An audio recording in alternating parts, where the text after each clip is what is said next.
And welcome to Fox 12 Now. Again, I'm Greg Nibbler. Thank you for joining us. Wherever you're watching, whatever platform, we appreciate you being here. And we cover a lot of different topics on here. And today, this is one that's pretty serious and something that is addressing a news conference that happened today. And it's regarding the rise in traffic deaths in Portland, Oregon and the surrounding areas and what is happening with that. What are some of the steps and measures being taken to address that? That's what some of that topic of the news conference was today. And our own Connor McCarthy is covering that. And I know you've got a lot of news reports coming up later today about this for our other broadcasts. But Connor, thanks for being here. So let's talk about this. I guess to start off, can you let us know what exactly this conference was today?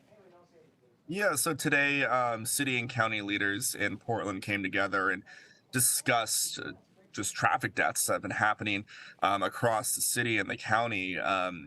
They say last month, 13 people died on Portland streets, whether they're pedestrians or drivers in car accidents. And Commissioner Mingus Mapps, who sees the Portland Bureau of Transportation, he says that we're at a 30-year high for traffic deaths already. They're reporting at least 44 people have died on Portland's roads since the beginning of the year. And to put things into perspective, I mean, we're month 8 of 2023. By the end of last year, the total number of people who died in traffic accidents was 63. So we're already Wow. fast paced.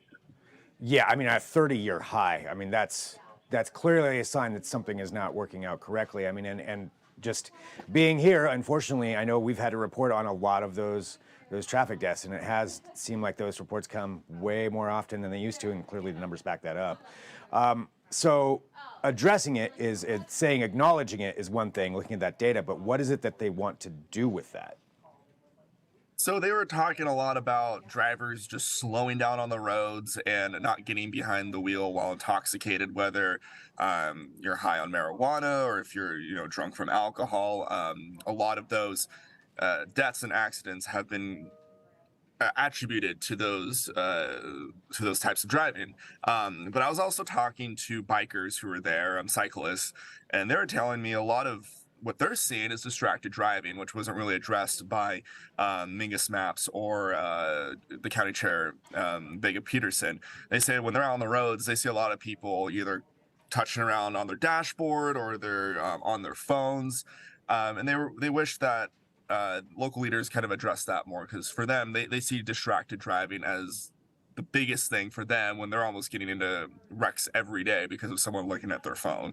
But when it comes to solid plans, I know Vision Zero has been a city policy for a long time.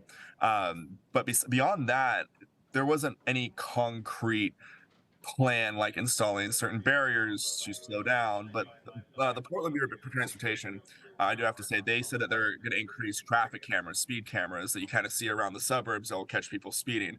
So they'll be increasing on that. But when it comes to PBOT, I know right now they're in a budget deficit right now, and they're looking to cut certain programs like improving roads. But as we know, when you improve roads, you also improve road safety.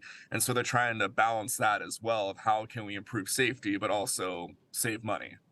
So it seems like a lot of it is, we're aware of a problem, kind of what they're saying, but how to solve it. This is what I mean. I guess yes, slow down, sure.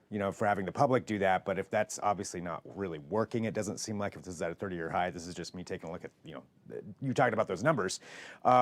So traffic, I guess, speed enforcement as far as that could be one way. Did they mention anything about increasing patrols as far as actual traffic? The traffic department from the police department or anything like that? Well, yeah, Portland Police, they restarted their traffic division back in May, and a representative from PPB was there, and he was talking about how successful it's been pulling over people that are intoxicated behind the wheel, people that are speeding. But they said, before that, back when there were staffing issues about 2 years ago around the pandemic, they had to cut that division. And so it was hard for them to patrol and enforce traffic laws. And I think the biggest thing, a lot of people who use the roads constantly, whether it's bikers or pedestrians, they just want more enforcement.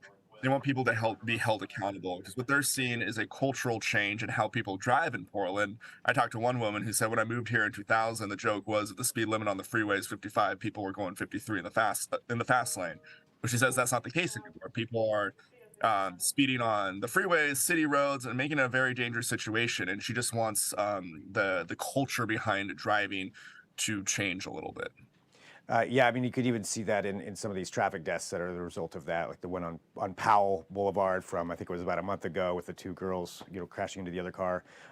Did they have anything addressing that as far as, the racing on the streets and that kind of thing that's been going on here a lot? Yeah, Portland police did address that particular incident, and they said, street racing does lead to injuries and death on the roads because you have crowds of people hanging around intersections.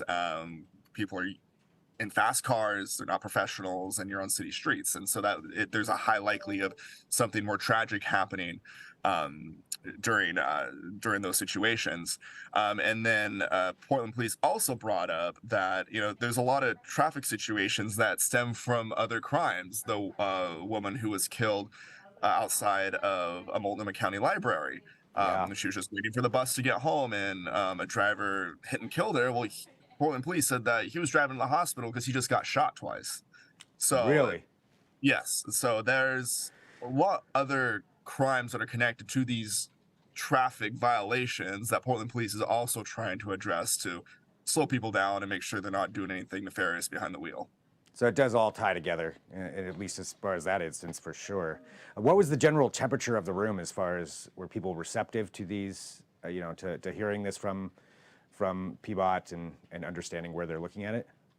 Yeah, there was a lot of anger and frustration. I was speaking to, a lot of the people that were there, and they wanted to hear more concrete plans from the city and the county. They understand that, this is an epidemic. There's a trend of increasing traffic deaths across the country, but hearing that to slow down and don't drive drunk just didn't seem good for them. They seemed that as, a cop out. They told me that was common sense. Why should you speed? Why should you get behind the wheel while Right. you're under the influence? And so they want more concrete plans, like putting, one man told me, putting concrete barriers or like little lips between the bike lanes and the traffic lanes to kind of slow people down. And if you happen to drift in that lane, you hit that concrete kind of lip so you don't go into the bike lane. And they also mentioned like reducing some lanes down to one each way.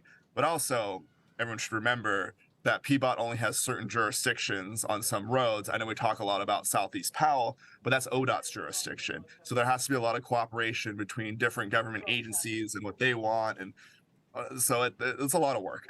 Yeah, that's a lot of work in a lot of different departments, a lot of jurisdiction and paperwork that probably has to happen to make all of that work. Well, I know you've got coverage of this coming up on our newscasts later today. You want to let anybody know, which ones you're going to be on with more info?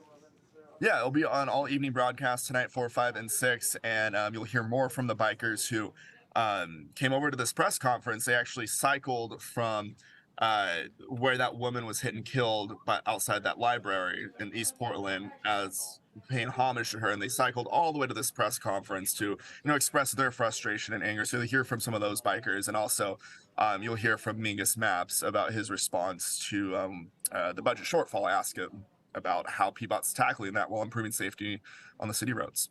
Yeah, it's a complicated issue. Well, Connor, thank you very much, for covering all of that and making that all make sense, and everybody can watch you on our newscast coming up later today. Connor, thanks. All right, thanks, Greg. All right, and again, check out Connor on our newscast coming up later. So I did want to bring up one other thing. So I was briefly mentioned the Vision Zero Portland, which has been a project for a while. I've got the website here pulled up. So this is from Multnomah County, or I believe, yeah, Multnomah County. So this is, or Portland Bureau of Transportation, excuse me. We're talking about a lot of organizations all at the same time. So this is their website where you can kind of take a look here in theory and take a look at some of the different things. So they highlight where they want to improve some areas. This is all a lot of information that you can pull up from their website. Some different projects, so some of those construction projects that you see where they're maybe putting in barriers. These are highlighted here, what some of these projects are. So projects like individual crossing improvements, curb ramps, new signals, represented as dots on the map. So that's where they're doing some of that. They also talk about managing speeds. Clearly, a big thing that was brought up there from that news conference is slowing people down, however it is that you do that.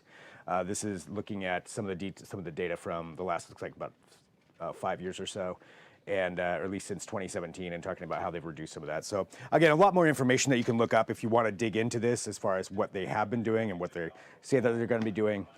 Fixed speed safety cameras, that's still not very many that are around there. That's 1, 2, 3, 4, 5, 6 or 7 or so that are shown right there. And it does sound like, at least from this conference, that they want to improve that and maybe put some more of those up. But if you want all those details, we'll have some more at kptv.com. And also, of course, you can go and check out all of Connor's coverage as we find out more about what they plan to do. But definitely a big issue. If you have comments, feel free to drop those onto YouTube or Facebook as you're watching us live. And, again, this is Fox 12 Now, so we're live here every weekday. We're live right at 1 p.m. every day, but then we're usually back on, at some point throughout the day, talking about things like this, talking about things that really affect people as part of the coverage that we do here. So you can always let us know. You can send us an email, fox12now at kptv.com. That's fox12now at kptv.com. If you have something that you think should be getting some coverage, you want to find out more about maybe one of the news stories that we do, like something that Connor does, because he covers a lot of stories for us, then you can come on here and do a bit more of a deeper dive discussion on what it is that he saw, what he heard, some behind the scenes stuff, so things like that. That's what you can get here with this broadcast. So appreciate all of you joining us for that. And we'll sign off for right now, but don't forget you can watch up all of our content on our YouTube channel for Fox 12 Oregon. You can check out all of our interviews, everything that we cover right there for this show. And appreciate it if you do that. I'm going to sign off for right now. I'm Greg Nibbler. This is Fox 12 Now.